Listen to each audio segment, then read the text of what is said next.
पूर्व जन्म की गलतियों से होता है ऐसा। इन उपायों से मिल सकता है फायदा। मित्रों, आपने घरों में बड़े बूढ़ों को ये कहते हुए जरूर सुना होगा कि हम जो कर्म करते हैं उसी का फल हमें भुगतना पड़ता है। कहा जाता है कि किसी की जिंदगी कैसी है ये एक हद तक उसके पूर्व जन्म पर ही निर्भर करती है। अब मानव में जाने अनजाने में हमसे कई गलतियां हो जाती हैं, ऐसे में उसका फल भी हमें भुगतना पड़ता है। इस जन्म में की गई गलतियों के बारे में तो हम जानते हैं, लेकिन कोई अपने पूर्व जन्म के बारे में कैसे जान सकता है।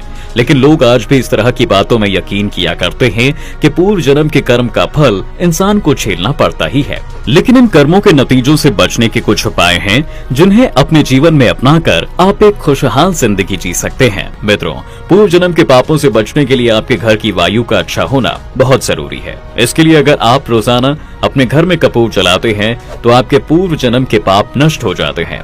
इतना ही नहीं, ऐसा करने से पितृदोष भी दूर हो जाता है। यदि आप जाने अनजाने में किए गए पाप से छुटकारा पाना चाहते हैं तो आपको अपने जीवन में कुछ अनुशासन लाने पड़ेंगे। जैसे आपको सिर्फ अपने ही बारे में नहीं सोचना है, बल्कि संसार के और भी जीवों के बारे में सोचना है। इसके लिए आपको हर दिन गाय, कुत्ते, चींटी और चिड़ियों को भोजन कराना है। हर दिन ईश्वर की पूजा करना आपके सभी दुख दूर कर देगा। आपको खासतौर पर रविवार के दिन या फिर हर दिन बेलपत्र के पौधे की 3 बार परिक्रमा करनी है। यदि आप ऐसा रोज स्नान करने के बाद करते हैं तो आपके सभी पाप खत्म हो जाते हैं। इतना ही नहीं, पूर्व जन्म के भी पाप मिट जाते हैं। एक अच्छे जीवन के लिए आपको हर अमावस्या और पूर्णिमा के शुभ दिन पर दान पुण्य जरूर करना चाहिए। यदि आप इस आदत को नियम बना लें तो आपके जीवन के आधे दुख तो ऐसे ही खत्म हो जाएंगे।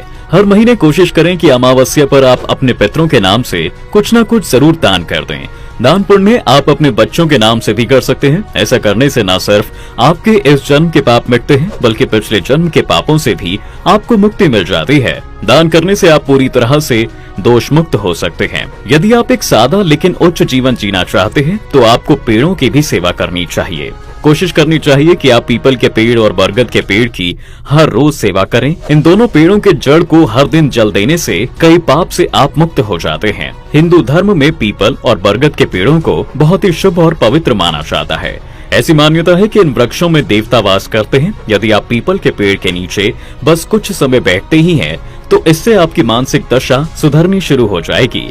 ऐसा माना जाता है दोस्तों कि इन पेड़ों से निकलने वाली ऑक्सीजन से हमारे वातावरण को भी फायदा होता है। इनकी छांव में बैठकर आप आराम से जप और ईश्वर का ध्यान कर सकते हैं। ऐसा करने से आपके मन के सभी बुरे विचार दूर हो जाते हैं और जन्मों जन्मों के पाप भी मिट जाते हैं। हिंदू धर्म में धार्मिक ग्रंथों को पढ़ने पर हमेशा जोर दिया जाता है। इससे कई फायदे होते हैं। यदि आप भी हर दिन किसी न किसी धार्मिक ग्रंथ को पढ़ने की आदत डाल लेते हैं तो आपके मन से और आपके घर से नकारात्मक ऊर्जा खत्म हो जाती है।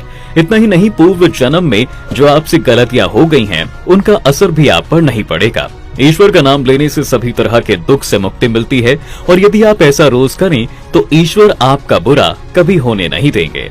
मित्रों, इसके अलावा एक और उपाय है जो आपकी जिंदगी को पूरी तरह बदल कर रख देगा। आपको बस इतना करना है कि अमावस्या, पूर्णिमा और अक्षय तृतीया के दिन गुप्त दान करना है। गुप्त दान यानी ऐसा दान जिसके बारे में किसी को कानों कान भी खबर न लगे। ऐसा करने से आपके सारे दुख नष्ट हो जाएंगे, साथ ही इसके शुभ फल भी आपको मिलेंगे। साथ ही अगर आपको अपने गलत कर्मों के फल से मुक्ति चाहिए तो सोमवार को बेलपत्र के 14 पौधे लगाने हैं। इसके साथ ही शुक्रवार को आंवले के कम से कम 9 पौधे लगाने हैं और शनिवार के शुभ दिन पीपल के 8 पौधे लगाने हैं। यदि कम से कम 90 दिन आप ऐसा कर लेते हैं तो ऐसा करने से आपके पिछले जन्म के सभी पाप मिट जाएंगे। आपके जीवन में खुशियां ही खुशियां होंगी और कभी कोई आपके साथ बुरा नहीं कर पाएगा। आपको आज की वीडियो कैसी लगी हमें कमेंट करके जरूर बताएं। साथ ही वीडियो को लाइक और शेयर करना बिल्कुल ना भूलें।